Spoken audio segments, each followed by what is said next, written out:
Welcome everybody to Second Saturday Tarot, and this is the Western Mystery School. You are in the Western Mystery School right now, and we are studying the Kabbalistic Tarot, which is different from other tarots because Kabbalistic Tarot is based on, within, inside the tree of life pattern, which has been passed down for many, many, many generations, if not 2,000 years. Okay, that's another story. So today we are looking at the Empress, and the Empress is one of it's called girders of the tree of life. So now we'll just go ahead and start our slideshow, and then we can dive straight into the Empress. You're your Empress here right now. Kabbalistic Tarot. Okay, here we go. So here is the Empress out of the Tarot of the Spirit. And then we'll just go to the next slide. The tree of life itself. So here is the Empress with the tree of life overlaid on top of her.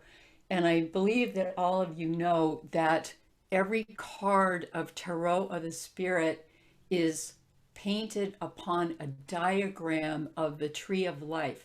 Tarot of the Spirit is a teaching deck. It's really to learn about the Western mystery tradition and then to learn how to wield the pieces of that. So just as a definition, Tree of Life is sometimes called the Kabbalah. That's not, or Kabbalah, that's not exactly correct. Kabbalah is the information that we receive while studying the Tree of Life and while using the Tree of Life as a step-by-step path. So it means Kabbalah, or Kabbalah means to receive, to receive, to receive. So it is the mystical experience we receive that only each of us as an individual can receive. Nobody else is going to receive it exactly like you are receiving it because you are unique. But the Tree of Life, what it does for us by studying it is it allows us to expand our consciousness to see relationships between aspects of life, death, etc., in a whole new way, and to expand the possibilities of consciousness. And that's why people have studied this in the Western Mystery School for so many, many, many years, because it is a brilliant assessment and arrangement and study of consciousness itself. So that's just a tiny bit of background on the Tree of Life, and there's much more elsewhere. Okay, let's go to the next slide. So today is about the Empress, and the Empress is one of the girders, it's called, of the Tree of Life. So the girders are the crossbars on this glyph or diagram, and those are the blacked out ones you're seeing on your screen. The one at the top between 2 and 3 is the Empress.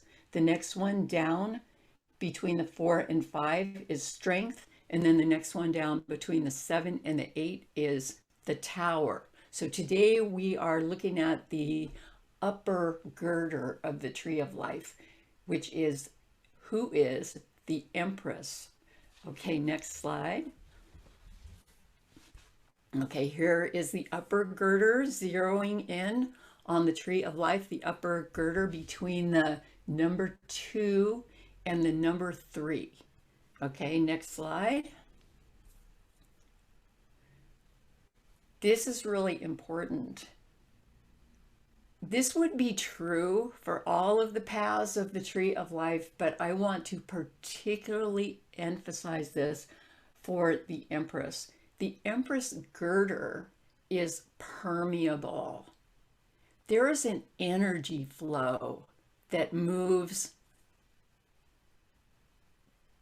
both between the 2 and the 3, but also in and out, up and down through that path of the Empress. It's like a permeable, oh, I just have this vision of a net, like a fish net in the water, where the water pours through constantly, and it's like an energy flow. This energy flow passes between this world and the next.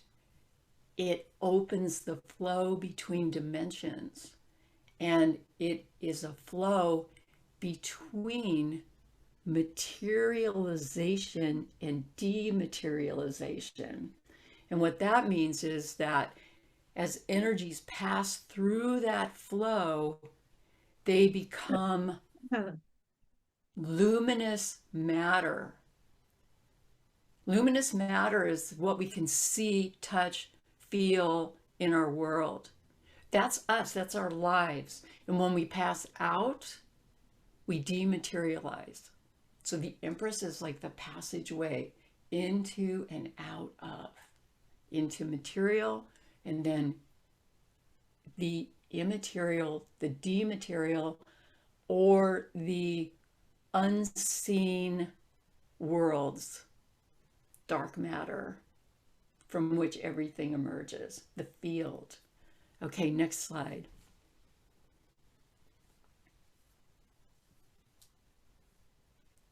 So the Empress is a permeable membrane between the unmanifest and the manifest.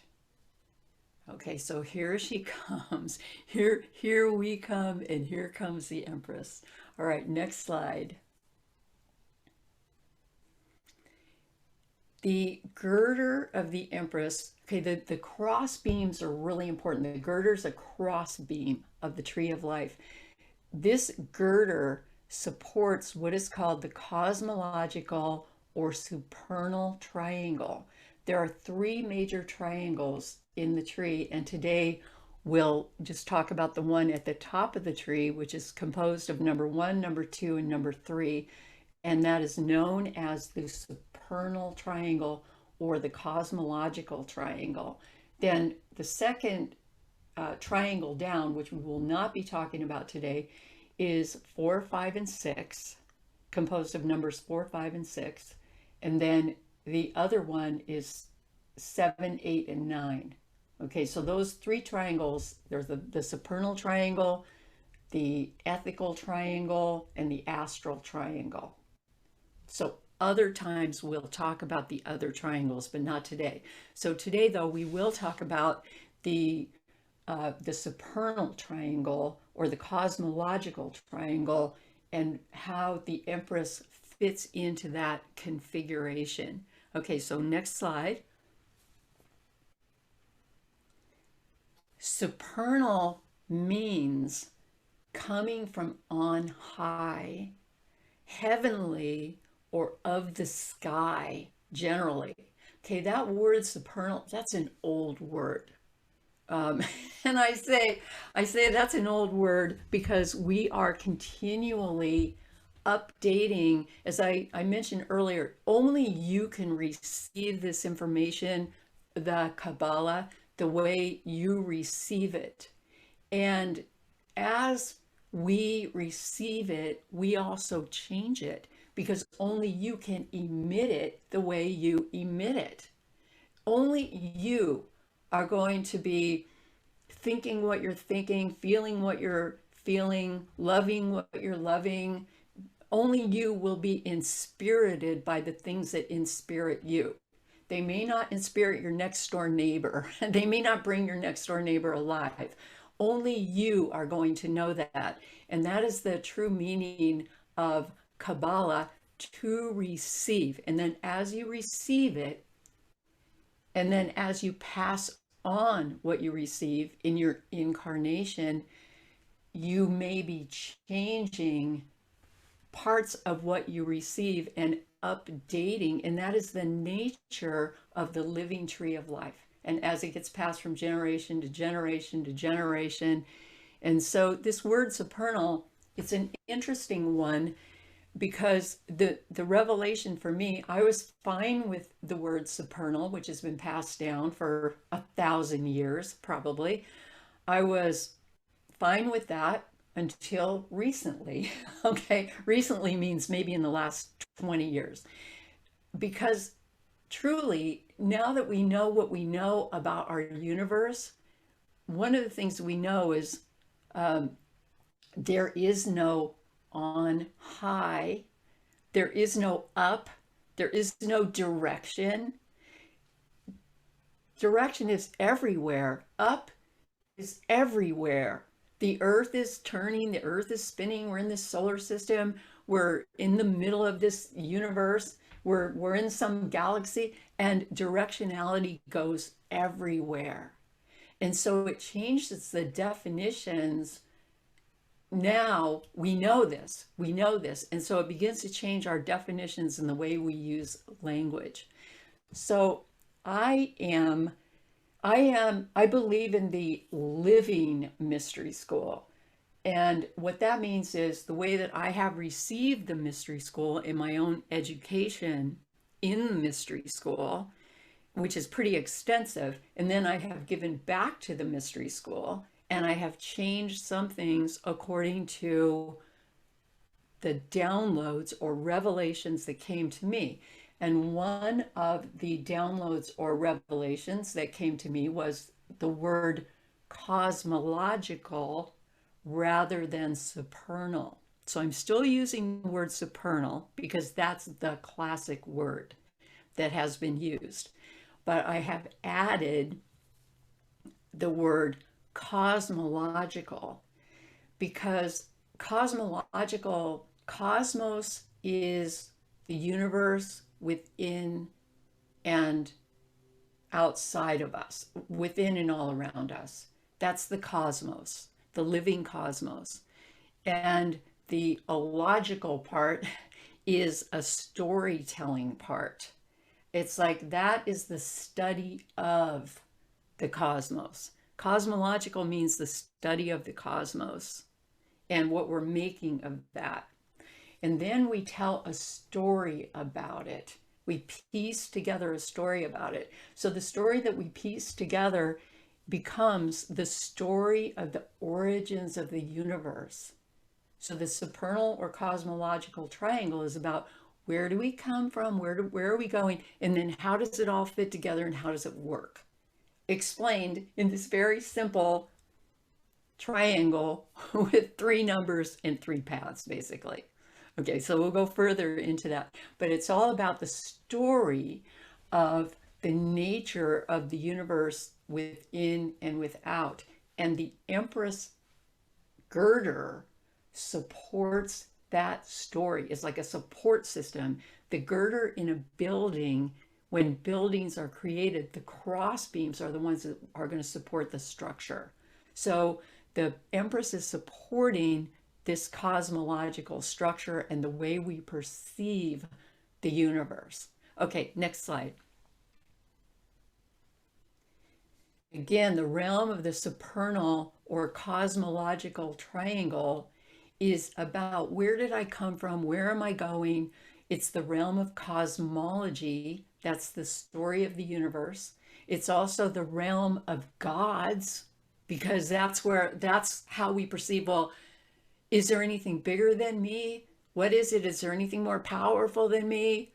And then I threw in there the realm of parents, because as we're children, we're getting all this guidance from these really big people who are telling us, what's up. They're telling us what's up, how to be, what to be, where to be, when to do our homework, whatever it is, and what kind of homework we're supposed to do. So all of that's part of the cosmological triangle. What's bigger than us, and what do we do in the midst of that? Who are we? Okay, next slide. Sphere number 1 in the cosmological triangle is the starting point of everything, the sphere of origination. And elsewhere, I have called it the sphere of centration in the Visionary Cosmology book. Centration or origination. Origination is a starting point. So number one is a point that emerges. And this point that emerges focuses it focuses the potential for all force and all form in the universe to come together and create something. So it emerges from and out of the origin of existence. It actually starts in the beginning of all existence. We don't know what that is, but somewhere there's a beginning where all possibility merged into one possibility, and then that one possibility becomes, and it can become anything. It could become an entire universe, it can become a person, it can become anything. But from the field, the zero into the starting point of the one. So it's like a point in the middle of a sphere. And then that original being starts to become and then evolves. And that's the power of origination. So, for example, out of nothing comes something, and then that something, as it's becoming, develops all these different aspects of itself. So I put here catenates into spheres 2 and 3, because if you have that starting point number one, like we're seeing coming out of the universe on the slide, number one, you see that it actually goes into spheres 2 and 3 at the same time. That's just the beginning of becoming. So it doesn't go to sphere 2 first and then sphere 3. It starts to become. Okay, so next slide. And that's the power of origination. Okay, so the next slide, here we have this sphere 1 catenating, meaning it's like a chain reaction into sphere 2 and sphere 3 at the top of the tree of life. So here's the power of origination, and it moves into number 2, the power of attraction, and at the same time it moves into the power of creation, which is number 3. So this is the power to create these energies, and then in attraction, number 2, charged forces begin to move energies and substances and bring those things alive. And sphere number 2 is called wisdom. Hakma means wisdom. It's about wisdom. And that's considered to be the male, this male. Interesting, by the way, I don't want to digress too much about this, but the word Hakma itself is female. Feminine, I mean, it means wisdom, and feminine. Wisdom is a feminine word. But at the same time, sphere number 2 is considered to be a male sphere, even though it has a huge feminine component. And what that means is it is receiving from the one, from sphere number 1. So it's got receptive energies happening, huge receptive energies happening in number 2. And then what happens in number 2 is that sphere takes those energies that it's receiving, moves those energies, and then starts to emit them in a new way, which is going to help to form the entire, whatever universe is being formed, within or without. Imagine our universe as universes within universes within universe. Imagine yourself as a universe, a walking universe, right? And now we know that each atom is like a universe. Okay, I won't go into that right now, but every single atom is just continually producing and producing and producing, and we're made of that. We are made of universes within universes, and we are also a universe walking through a universe. Turns out also with the power of attraction that the universe we live in, the visible universe, is electromagnetically charged. And that means that it's filled with these powers of emission and reception. And when those things come together, emission and reception, something new is formed. And this is the process of our universe. Something new is continually being formed.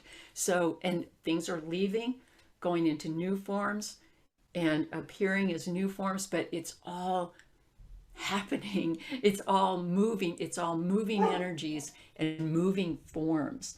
Okay, so then the sphere number 3, creation. So in the sphere number 3, creation, what happens is the forces and forces that are coming from Hawkman number 2, the power to create and to move, comes together with the potential of form, substance, solid energies. And these things are going to come together and create something fabulous, new universe. And that Bina number 3 is the sphere of understanding. It's called understanding, and it is also considered to be the female aspect or the female sphere. So male and female are contained together in both those spheres. Number 2, there's a male and female aspect. And number 3, there's a male and female aspect. But number 2 is more the emitting aspect. And number 3 is more the receiving aspect. But each one of them is actually a continuum of energies between a continuum of electromagnetically charged energies that both emit and receive. Okay, but 2 has more of the emitting aspect, like a magnet. It's like a magnet, and 3 more of the receiving. Okay, so let's look at the next slide. So this is the sphere number 1. Triangle number 1, which is a supernal or cosmological triangle. Okay, so on this side, this is a little bit complicated, this slide, but these 3 cards represent those spheres 1, 2, and 3. So this is the 1, 2, and 3 of fire that are the predominant cards we're looking at right now. So the 1 of fire is the one that is in the middle, and it is it's kind of the 6-pointed star in the middle with the burst of energy. That card's called Force. It's the 1 of fire. And then on the right side is the 2 of fire, and that is going to lead to, both of those are going to lead to the 3 of fire. And so those are the 3 cards. But what happens is that we have this starting point, which is like the force, this explosion, this energy. But at the same time, as that energy begins to spin into being, into becoming, it has a force of energy, that's spirit.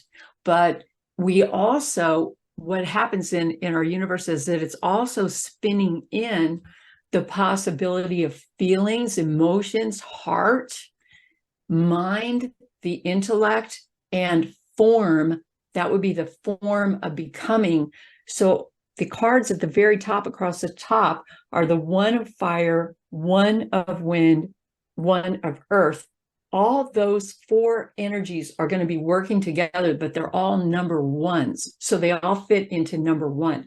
They're all going to spin together to create the new universe, whatever the new universe is. And that spinning together, as we have talked about before and many times, is called the tetragrammaton. And tetra means 4. So when those 4 spin together, something happens. Okay, same with the number 2.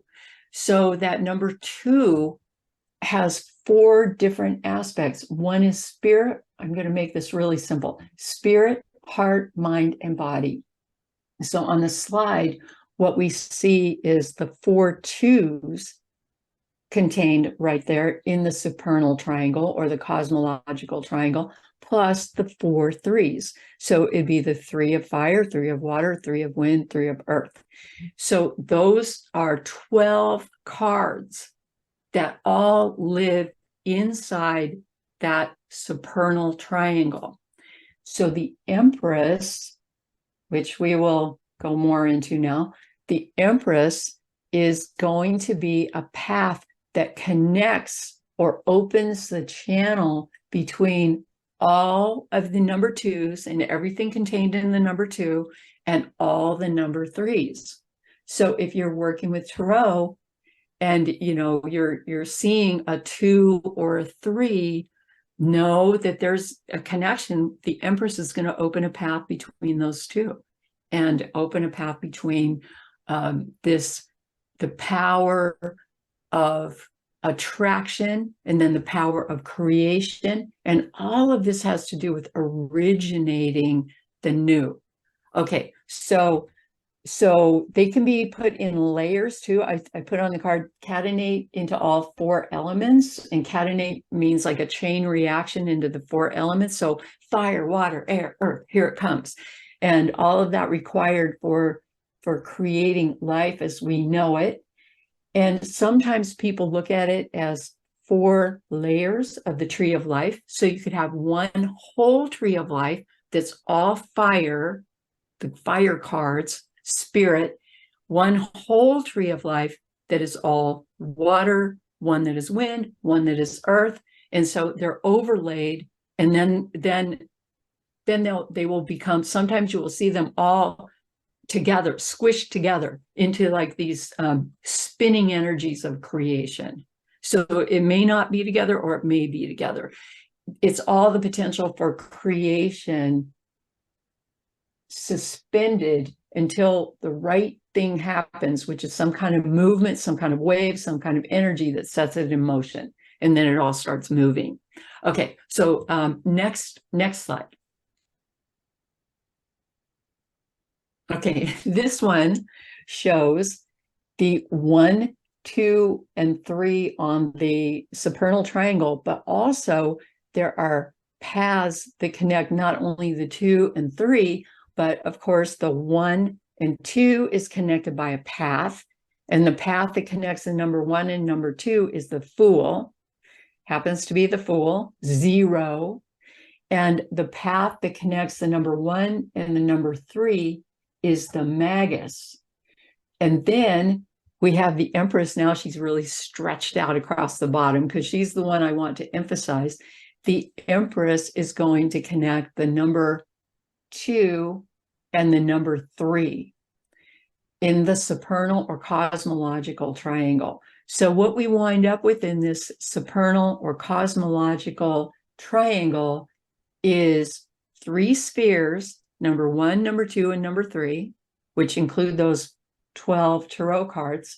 And then we have 3 connecting paths, which would be the Fool, the Magus, and the Empress. Okay, and these taken together with one more thing, which I'll tell you about in a minute, these taken together are going to help us formulate our, I want to say, worldview, but again, that's not exactly the right word, because the word world means human, and it's more than just a human or earth-based worldview. So I'd rather call it, see, this is where the language comes in. I'd rather call it something like our cosmo view, our cosmos view, or our cosmic view, because it's how we see the cosmos working and fitting together.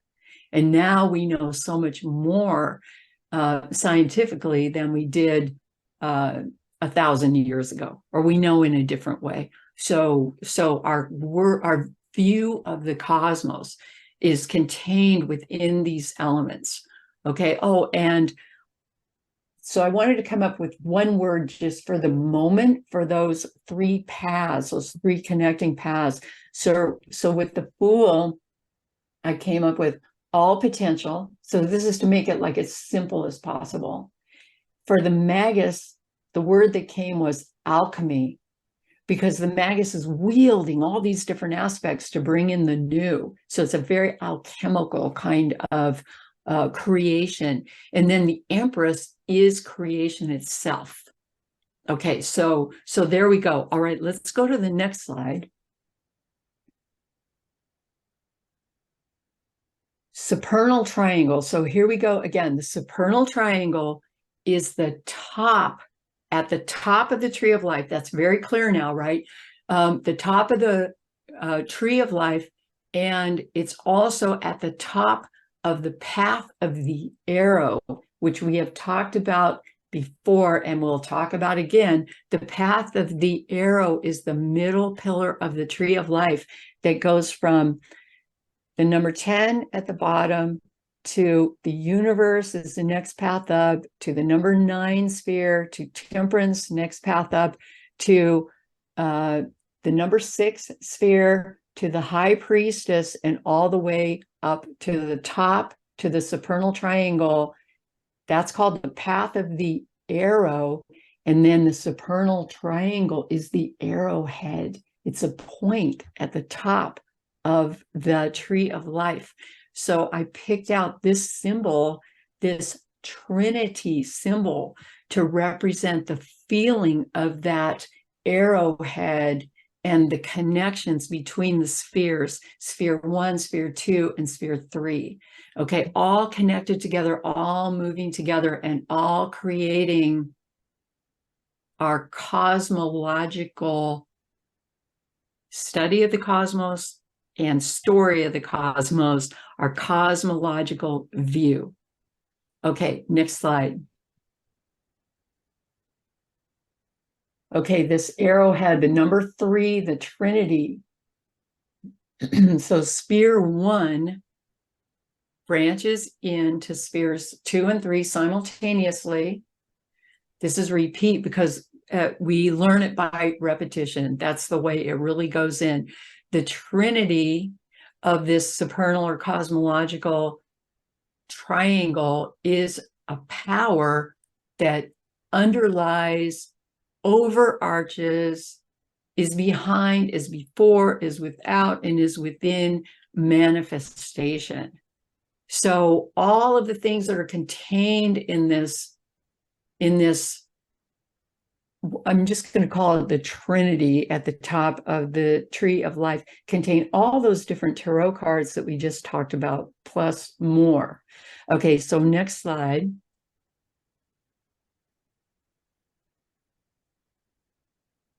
Okay, the number 3s. So we'll talk a little bit more about the number 3. All of the 4 3s are related to the Empress. The Empress is the number 3 in the major arcana. So she holds that position as she is number 3 in the major arcana, and she is the power of creation. So all the 4 3s in the tarot, which fit in sphere number 3 in the supernal triangle, all hold the same power of creation as the Empress. So they're all related. In fire, we have fire is about spirit, and in the number 3 position in fire, see, I want you to think theoretically, like, oh, what is the number 3 position in the suit of fire or spirit? That's where spirit gives birth to something. It creates something in the 3rd position, the 3rd sphere. And that number 3 of fire is called birth of light. And so I don't want you to memorize the tarot. I want you to think about it theoretically. So we have the same thing happening in the 3 of water. The water is about feelings, it's about emotions, it's about heart. It's also very dreamy. It's the psychic sphere of feelings and grasping those feelings as they come through, sensations, imaginings. Okay, so that's all water, heart. And at the number 3 place in water, we have the stream of love. because love is as high as you can go in all those feelings and sensations. And so here, this stream of love is born at the 3 of water. And then in wind, it's the same thing, because wind is about consciousness. All right, what is born in at the 3 of wind? Consciousness comes to a new level. And this card, the number 3 of wind, represents metamorphosis. It's all about metamorphosis. And the recognition, it's called recognition. The recognition. The recognition is about the fact that the rite of passage is underway, maybe almost completed, and we will never see things the same way again. It's like a huge awakening in consciousness, a big metamorphosis. And in the card, we see these butterfly wings that are hanging on the swords, sort of. They're wet, they're not dry yet, but the metamorphosis is finished, but the butterfly is not quite ready to go. But the recognition is that it has happened, that our consciousness has moved to another level. And then in earth, what happens in earth, it's called works, the 3 of earth. A new level of manifestation has occurred. Okay, so this is giving birth, like all 4 of these cards are birthing something into creation. Okay, so that's where they share the same attributes as the Empress. It's birthing something into creation. Okay, next slide. The 3 is the power of creation.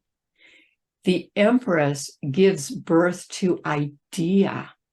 And idea may also be related to that 3 of wind. Idea, like, oh, we get an idea, we're ready to go. Well, what is that idea? Idea means indwelling goddess. That's what it means. Dea is goddess, and I means indwelling. So it's the indwelling divinity that holds the power of idea. So idea emerges and gives birth to itself, to its own future in spirit, heart, mind, and body. So here is the place where idea emerges in a huge way. 3 of fire, the 3 of water, the 3 of wind, the 3 of earth. Okay, so now we're going to move to another level. The 3 takes us to another level. Okay, next slide. The esoteric title of the Empress is, this has been passed down in the mystery school, is Daughter of the Mighty Ones. Okay, and the Mighty Ones are back to the gods, the parents, the cosmos, the external cosmos. Okay, she's the channel connecting spheres 2 and 3. She's also called Daughter of Cosmic Fire and Cosmic Water. That's the 2 and the 3. That's alchemical sulfur and alchemical salt in terms of alchemy. The alchemical sulfur and alchemical salt come together, congeal to give birth to new conceptualizations and manifestations throughout the universe. Okay, her other names are Mother Nature, Great Mother of Ideas, Pure Fruition, Goddess of Love, Goddess of Desire, Mother of the Gods, Mother of Light, Bright Fertile Mother, Gateway to Form, Guardian of the Threshold of Earth, Life Bearer, and Door. Those are some of the ones. There are more. Those are some of the ones that have been passed down in the Western mystery tradition to describe this archetypal energy of creation coming alive. All the tarot cards are archetypes. They're archetypal aspects of the universe coming alive. Okay, next slide. Okay, repeat. Sphere 1 is the power of origination, and there's the one of fire force. Okay, now sphere 2, the power of attraction. I already mentioned it is considered to be the male sphere.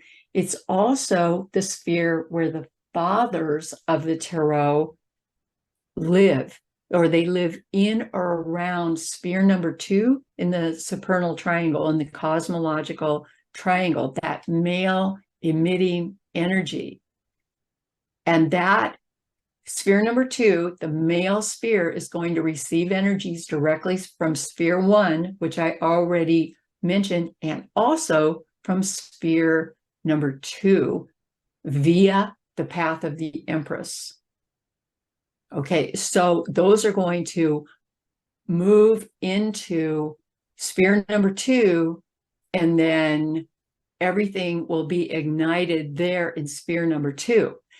Okay, so we've talked about the family cards in the tarot before, and we'll talk about that again. But essentially there's one father, fire father, that then takes on these other cloaks. Fire father takes on the cloak of water and becomes water father, takes on the cloak of wind and becomes wind father, takes on the cloak of earth and becomes earth father. So in other words, fire father is tempered and changed somewhat by an impact with another element, but fire father is the main father who lives in or around sphere number 2. And then water mother, fire father is the fire of fire. So water father is the watery aspects of fire father. And then, the airy aspects of fire father, the earthly aspects of fire father. Okay, same with water mother. Water mother is the water of water. She's the love of love, where fire father is spirit of spirit. And then water mother is love of love, water of water. And she's the main mother. And she branches into the fire mother, the wind mother, and the earth mother. Okay, so she lives in or around sphere number 3. And they say around because these family cards, court cards, they're like floaters. We can contact them, we can talk to them. They're floating around, but they belong around those two spheres. And okay, so as I'm saying this, and this comes to me a lot, it's proof by cartoon. Is this real? Proof by cartoon. I mean, does this really exist? I mean, because there's a part of me that's laughing inside, and it says, not exactly, not really, but this is such an amazing pattern to study and to look at. Like okay, now I will digress a little. When somebody tells me something is the way it is, I'm the first person to say, oh yeah, I don't think so. And now I'm telling you this crazy stuff. Like here's this thing called sphere 1, 2, and 3. And guess what? There are these fathers in the universe, and they live in sphere number 2. And then there are mothers in the universe, and they live in sphere number 3. Okay, is that real? Okay, not exactly. What it does is it gives us a way to conceptualize and make sense of our universe so that we can use it psychologically to work with our universe. It doesn't mean that the water mother per se, like on the card, is going to come and talk to you and tell you a story, although she might. It might be the exact card, and she may be telling you an exact story. Okay, let's talk about that more later, because I can really get into a deep hole there, because it is really deep. But let's go to the next slide. Okay, so this is, again, the elongated Empress connecting that male emitting energy of the universe and the female receiving energy. Okay, one thing that is real and is not proof by cartoon is that we live in an electromagnetic universe which is charged. And we call it, even though this may not be universally correct, culturally, we call it male emitting force and female receiving force. So again, it's like a magnet. And that's the terminology that has been passed down in our culture. Okay, so, but something connects those two aspects of the magnet, even though if you cut the magnet in any position, in any place, it's still going to be magnetized in the same way, male and female. Okay, but something holds the draw. Something is the power. So according to the Western mystery tradition, it's the Empress, the path of the Empress. That's the connector between the male and female aspects. Okay, so the Empress is the girder, but she's also a channel. So I talked about her as a permeable membrane. She's also an open channel. You can look at her that way. And she connects the energies or opens the pathway to connect the energies of spheres 2 and 3. And for our purposes right now, I'm going to call them the sacred masculine. I could call it the emitting force of the universe. I'm going to call it the sacred masculine, and I'm going to call it the divine feminine. Those are the archetypal personified sort of generalized versions of the energies and powers of the universe, sacred masculine and divine feminine. Okay, so I'll say, okay, do I think that that some energies are divine and some energies are not divine, and that's why I use these terms? And I'm going to say no as a rhetorical question. I'm saying it's all divine, it's all sacred. Is it really? Okay, I don't know, but I do know that if I consider it to be divine, that I am walking inside of a sacred universe where sacred actions are taking place, or if I myself am composed of sacred energies and divine energies, it changes the way I behave. It changes the way I am in the universe. So maybe it's just a value judgment that I'm making up. But when I make up that value judgment, I see everything differently. For me, it's like a practice to remember that it's sacred, to remember that it's divine, and then I'll walk step by step, trying to live in accordance with that the best I can, rather than saying, no, it's just whatever. It's just, the universe is just stuff, resources. It's just resources for us to use up. I would rather think of it as sacred, and then I will be thinking twice about my behavior. Okay, so next slide. Okay, so the divine masculine and divine feminine come together in this pattern, the Vesica Pisces. Okay, so the Vesica Pisces is essentially, it's two circles, two spheres. They move together via the path of the Empress. They overlap. And where they overlap, that is the power of creation, in the overlapping of those two energy systems. And so something happens in the very middle where new energies are born. In fact, maybe the male and female aspects dissolve into one another to create the new energies. So they come, they evolve, and again, we live in this electrically charged universe, and I like to think of that electrically charged universe as erotomorphic, because morphic means morphing, changing, moving. And eroto, I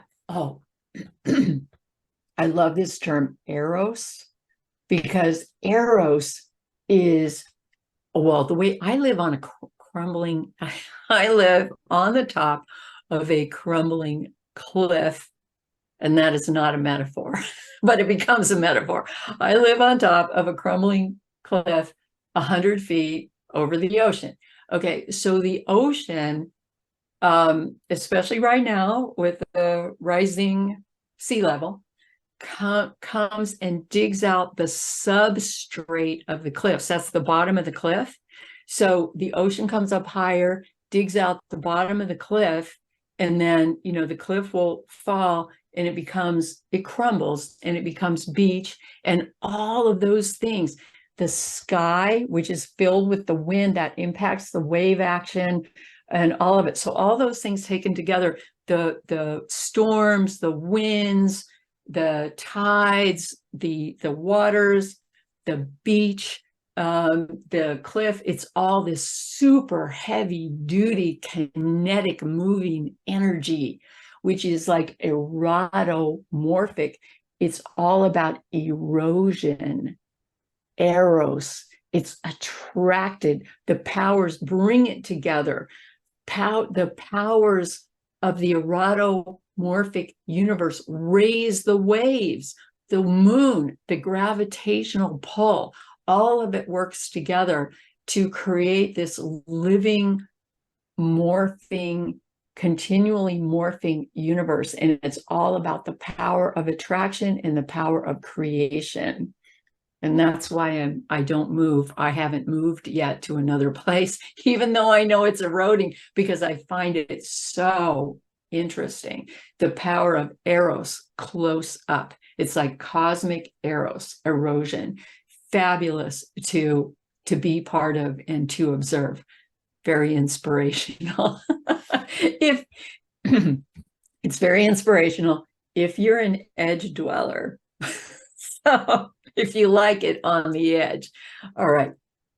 And we ourselves are a charged universe walking through a charged universe. We never know what we're going to be attracted to. We never know what miracle is going to befall us moment by moment by moment, or that we're going to walk into. And so, or that we're going to be attracted to. And our attractions are as unique as we are. Your attractions are as unique as you are as an individual. Okay, so you plus your attractions equals, if you dare, the power of creation. That's the universe. But we have to dare. We have to dare to accept the miracle and step into it. Okay, next slide. Okay, here's the potential, though. If it all comes together, all of this moving energy of the cosmological triangle, and it becomes activated, the next thing we have is algae. So I picked algae. I wanted to do a little demonstration. Okay, algae, this is a slide of algae, and as they say, algae, they believe it was the first living being to be created mysteriously on the planet Earth in the ocean. And then algae started to develop into all the other life forms on the planet. But algae was the first.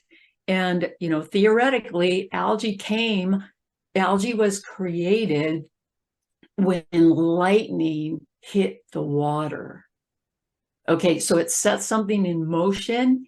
And so you have the now here's the comic book part of it.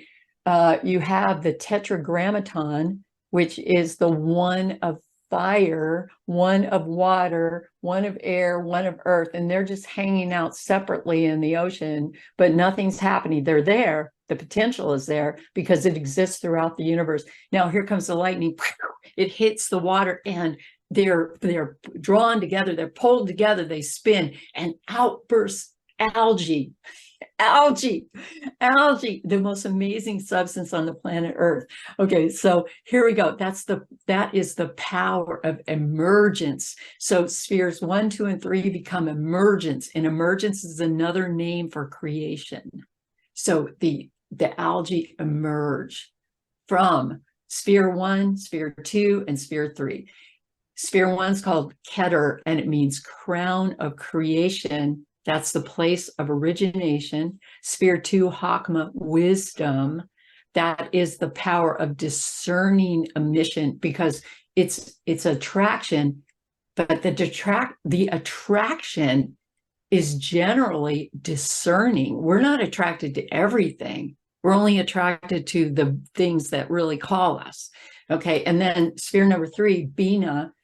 Bina is understanding, and that's the power of discerning reception. We don't receive every single thing that comes to us. We only receive what we really want to receive, or we'll set in motion the power of allurement, which is connected with number 3 too, to allure the thing we want to attract. Here I'll digress again, which I'm trying not to do, but one time, since I live at a harbor, on the ocean, I live at this harbor, and I thought, yeah, I came up with this idea, which I thought would be the coolest thing.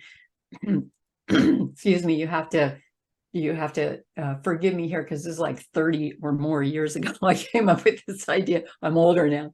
So I was going to develop a line of earrings, and those earrings were going to be fishing lures.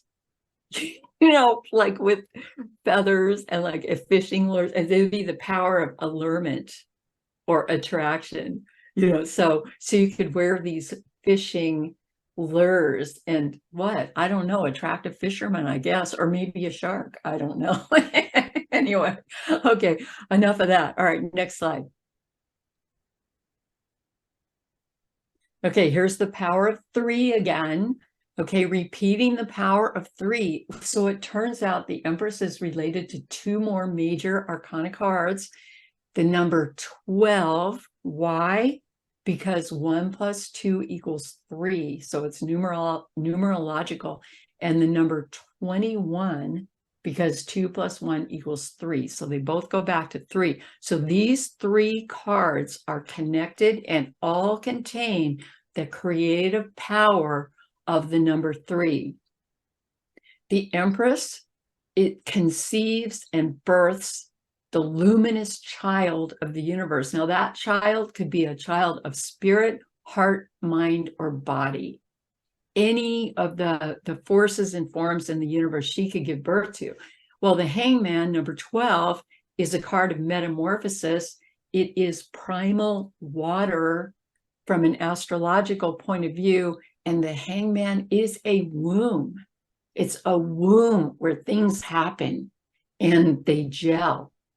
Then there's the universe, and the universe is a birth canal into the universe. Is number 21, last card in the tarot. Okay, so she is both being born and birthing into the next level, the next dimension, the next round of being.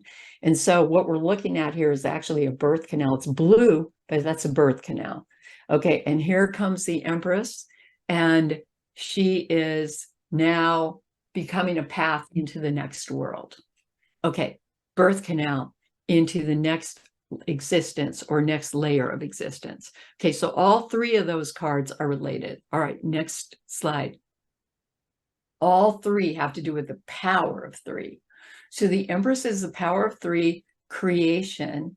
And so these are some of the other aspects of creation. They're all aspects of creation. So this is out of the book Visionary Cosmology. She is the power of creation, which means to grow. So I made these definitions really simple. She is the power of Genesis, which means to beget, to produce, or to descend. She is the power of generation, which is to procreate. And another aspect of generation is also, we say, oh yeah, I'm part of such and such a generation X, or whatever, or the baby boomers or something. I'm part of a generation. So that generation is a cohort. And, it comes at, if there is such a thing as time, it comes in a certain time frame, like the 2000s or the 90s or the 80s or whatever, part of the generation. Okay, so generation means to procreate, but it also means a cohort. Okay, and then she's also the power of emergence. Emergence means to appear or to become visible. That's like the algae emerging. And she is the power of evolution, which is the unfolding. And evolution actually means rolling out. It's like it's the rolling out of the next stage. And all these are interrelated, and they're all interrelated in the Empress. And so when you look at the card, you see she's pregnant. She has her feet on the moon and the cycles, the changeability. And that moon gives rise to the stream of consciousness, which she also receives. She's highly aware of the stream of consciousness. She is surrounded by cypress trees, green growing things. She is all production, and she's sitting on top of the Akashic records. That's the book of life and what is going to become. That's some of the symbolism of the Empress. So we'll return a little bit more to the symbolism of this card. So let's go to the next slide. In Hebrew, the Empress means door. D-A-L-E-T-H, Dalet, means door. She is the doorway. She's a doorway between worlds. Excuse me. She's the doorway between worlds, the door in and out of manifestation. So the door opens and closes in and out. And so I actually picked this door, this green door with the green leafy growth happening, but also it's beginning to decay. And I see her as being in both realms. She's both the brand new, newly painted green door, and she's also the door fading from manifestation.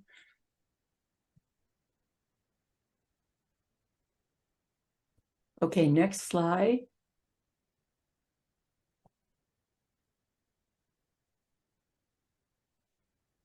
Okay, so here's more cartoon.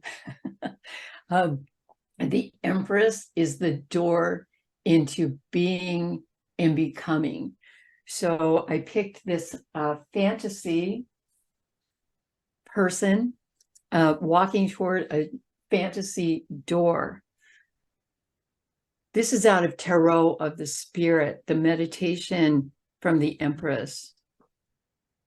Will you come next, sun? Come through my leafy door. Come to cast your precious, silky, silver rays across the grove of new and sacred cypress and leafy wreathlets strung with strands of glistening pearls, webs of dew, furry creatures, cold and wet, cooing in the fields where the gold and cobalt lapis ether night sky so recently laid upon me with all his jewels, ruby, diamond, aqua, glistening down like so many wonders, caressing, holding every drape and fold of my smoky emerald gown, while I gave birth to all that was, is, and ever shall be, things of beauty, tenderness. Pelican and eagle, first to come, guarded the entrance of cave, womb, home, gentle, delicate hens. Pelican gave birth to swallow, eagle feathered the hollow. Now, come, sun, merry meet through the channel as well. Dawn and dry, the morning seas, cast your healing morning rays across the dewy wings of pelican, eagle, downy, damp pelts of the tiny beasts unfolding lily and rose, and we shall together thrive in peace.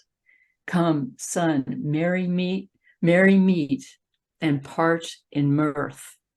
Come to heart and illuminate this birth. That's out of Tarot of the Spirit, and those are all key words that encapsulate and capture the vision and version of the Empress, the door into being, becoming. Okay, so once it becomes, it has the power, its own power to become whatever it will be, whatever it is. Okay, next slide.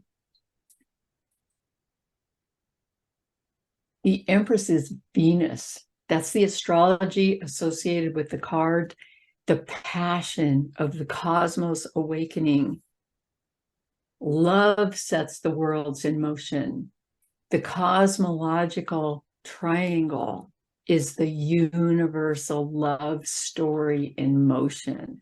That is the power of Eros, the power of erosion, attraction, creation, origination, attraction, creation, origination, attraction, creation. And it all keeps moving together like that trinity, the cosmological triangle at the top of the tree of life, driven by desire, by selection, by fulfillment, individuation, nurturance, development, evolution, maturation. All of these are part of it. Imagination, idea, choosing, focusing, choosing, focusing, choosing. There's so much choice involved here, and we are empowered with much of the power of choice.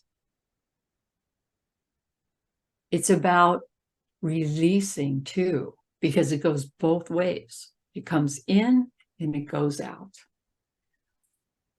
In the end, we realize the delicacy and fragility of becoming. Everything needs to be just so, and we are part of making it just so it can be and become inside the power of amazement. Oh, I want to say, let us let ourselves be amazed. Let's fall into Venus and be amazed by the sacred power of it all. Okay, next slide. The Empress, she is creation activated. Next slide. She is empowered connectivity. Next slide. She opens new directions. Next slide. She holds the power to conceive. She is all about conception. And here we have a literal conception. That is the sperm and egg of the 2 and 3 coming together literally. Kabbalah means to receive, and to receive may be to conceive. The power of conception. And out of that, something new is going to be born. Next slide. Okay, we were talking about the power of conception with the egg and the sperm. And then here we see the point of conception. Every card is created on top of a diagram of the tree of life. Interestingly, the Empress crosses the path of the High Priestess, and where the 2 cross on the diagram is the 3rd eye of the Priestess. The womb of the Empress and the 3rd eye of the Priestess meet at that cross where the girder of the Empress crosses the path of the Priestess. That is the 3rd eye of the high priestess, and also the womb of the Empress. Okay, next slide. The priestess becomes really important with regard to the Empress, because the priestess, crossing the path of the Empress, holds the Akashic scroll, which is the book of life, and now it's open.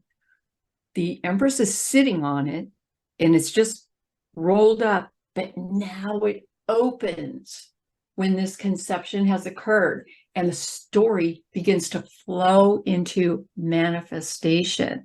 And here is where the high priestess is holding your story. It's the story of the universe, but it's also your own story, your new story in the book of life. What story will you tell?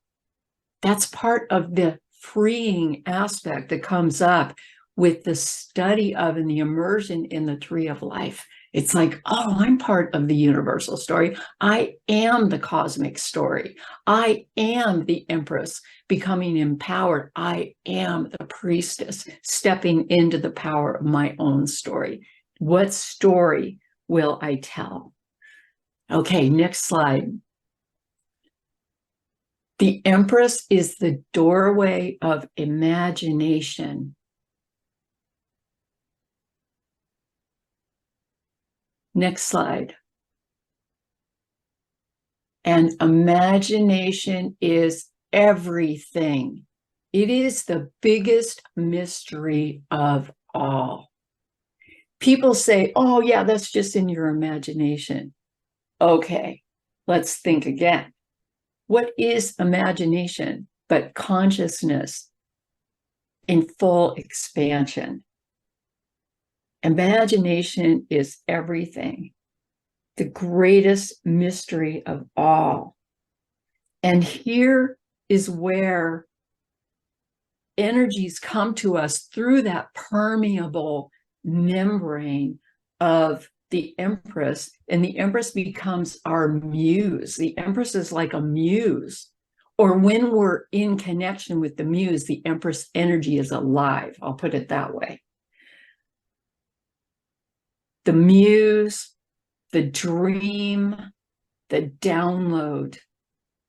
So we get this download, and the download is like a miracle occurring. Like, really? Really? Could I do that? Or really? Because we could imagine it, or we can walk into it without even realizing something amazing happens.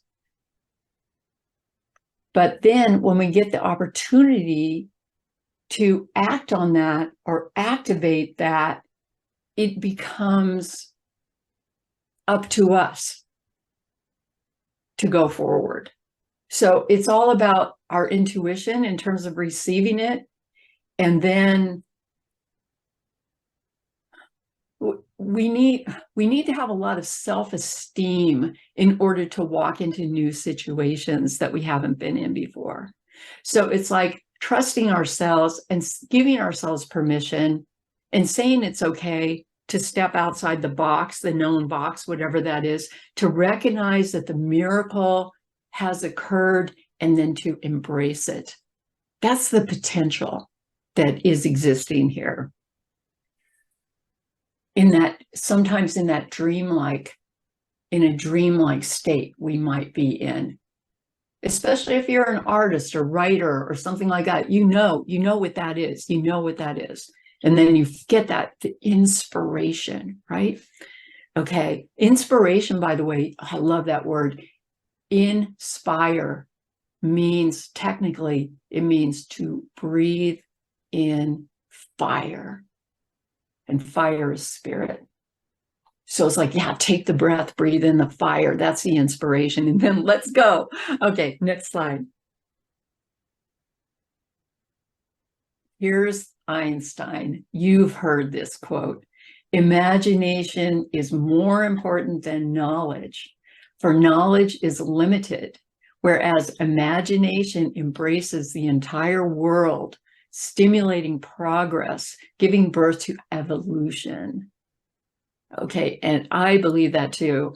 And I would say embraces the entire cosmos, stimulating love, stimulating spirit, immersion in the cosmos, knowing we belong, knowing we are meant to be here, and knowing that we are inspired beings. Okay, next slide.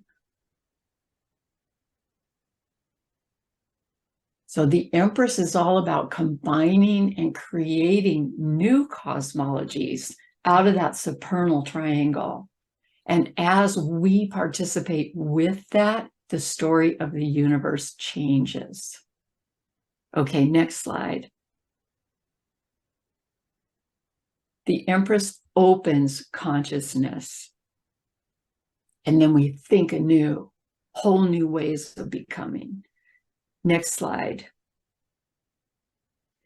She also illuminates that which has been unseen, and she is called the luminous intelligence. All of the cards have intelligences associated with them, and she is the luminous intelligence. She illuminates. Okay, next slide, please. Yeah, she issues and illuminates and issues radiant life. Okay, next slide. Here is some of the symbology of the Empress. You can see she has her throat chakra open. That's her voice, that's her power, that's her creativity.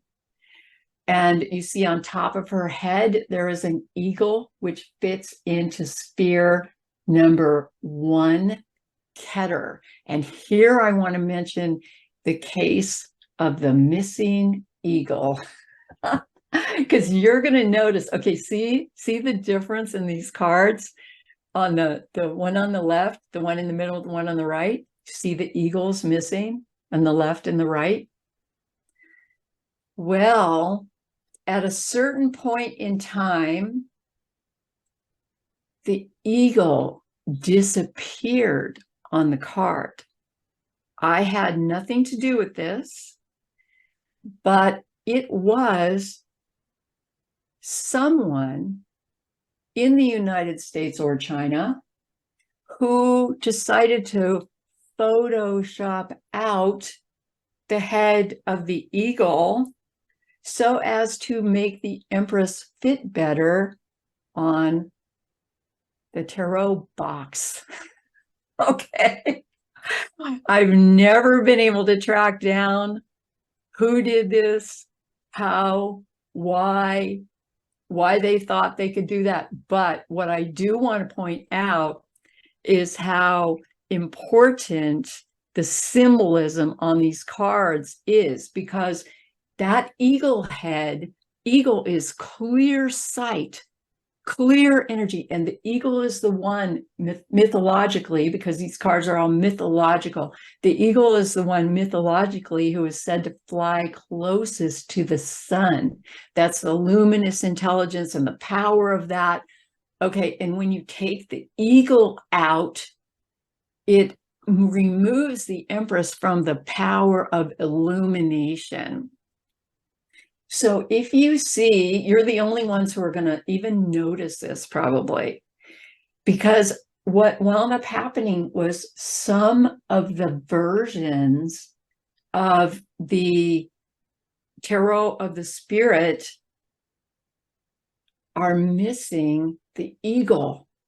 And you would be the only ones who notice this. The eagle is supposed to be there.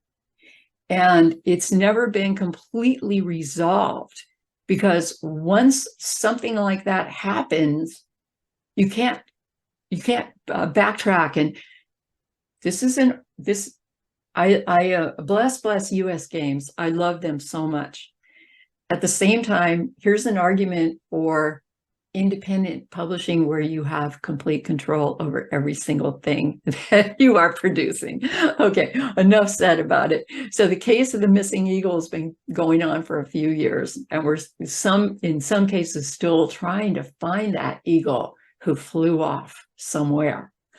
Okay, and then the Empress, a little bit more about the symbology. She's holding the cross of Venus, which is called the crux ansata.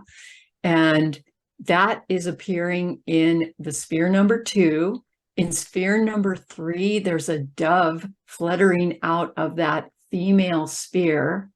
And the dove is about receiving messages from the universe or from the divine, messages, receiving messages. Red roses are for passion. And then in the sphere number 5, as I was looking at this, I wrote down bloody edge in Gevura, sphere number 5, because as I was staring at the card, I started to see that's started, her robe, started to turn into this sort of a knife edge. And in the number 5, and 5 is the place where things fall apart. Okay, so the way she is painted, the way she moves with all these spheres. So number 1, sphere number 1 is the eagle. Sphere number 2, Venus. Sphere number 3, dove. Sphere number 4, red roses. Sphere number 5, this odd kind of bloody edge. And then in sphere number 6, so the more you know about each of these spheres, the more you're going to know about the symbolism of the Empress. So in sphere number 6, the sphere of synergy, she's pregnant. And so she's going to give birth to new synergy in the world. She is sitting on the Akashic scroll, the Akashic records that move between sphere 7 and sphere 8. The hem of her garment appears in sphere number 9. It's yellow because the yellow, it stands for enlightenment. And then she has her feet on the moon, and the stream of consciousness in the sphere number 10. And that's changeability, and that's what's going to flow out in and out into manifestation. And the moon is also about, it's the psychic realm, it's the realm of imagination and dreams and so on. Okay, so that's a little bit more of the symbology. There's actually more symbology in the cards. The calla lilies, those are all about the innocence.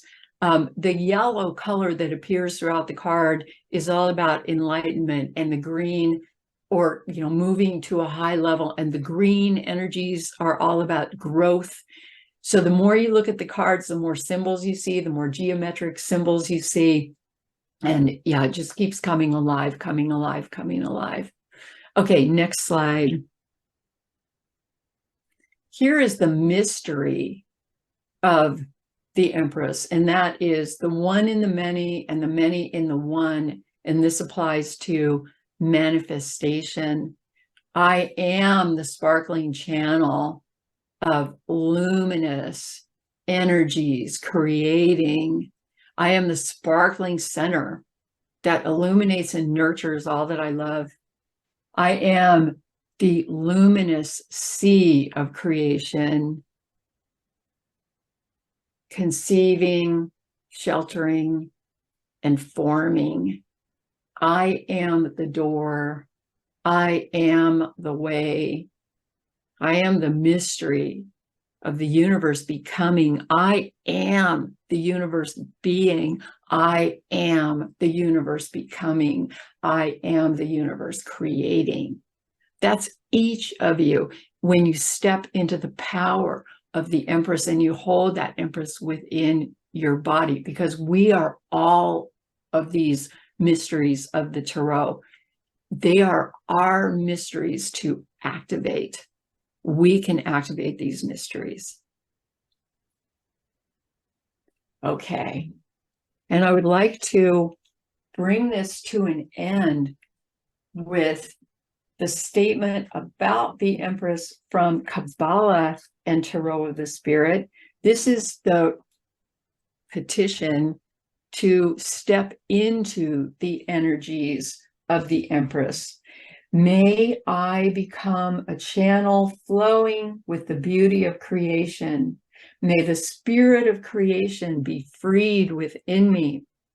May I open the doorway to all that is. May divine energy permeate my being. May the door of love admit my relations. May I open and close the doorway with love. May divine knowledge flow over the threshold as I guide and protect with love. May my thoughts be informed by conscience and love. May I guard the entry that I may fully serve with a heart balanced in love, with a mind balanced in conscientious reflection, with a body rested and able. May I treat every doorway as a threshold to the growing soul. May I open to receive the key of the Empress. Okay, and then we have a tarot reading that we can do with the Empress. And so that's the next slide. And so this reading I called the arrowhead. So you can do this reading. You can come back to this and focus on this slide and do this reading. So that's that Trinity that I was talking about. So essentially it's sphere 1, origination, the power of origination. What new force or form is emerging as my or your or my point or purpose? And the sphere number 2, and then you draw a card, right? And you put it in that position, position number 1. Draw another card, put it in position number 2. What force or power are you seeking? And then sphere number 3, what form or power is seeking you? See, that is the power of emission and reception. You imagine that you are not only seeking something, but you are being sought. Okay, so that's 2 and 3. Then we go to the path of the Empress, number 4, position number 4. What new force, form, or power are you conceiving, nurturing, and birthing? And then what happens is that power of the High Priestess carries that into the world. What new story are you delivering into the world? Okay, and we're going to go to the next slide and we're going to end there. And if you're watching this, you can pause on that slide of the reading. Okay, so this is all based on the Tarot of the Spirit book and deck, Kabbalah and Tarot of the Spirit book. And more information, of course, at www.tarotofthespirit.com. All right, so we will end there. And thank you so much for today, one and all.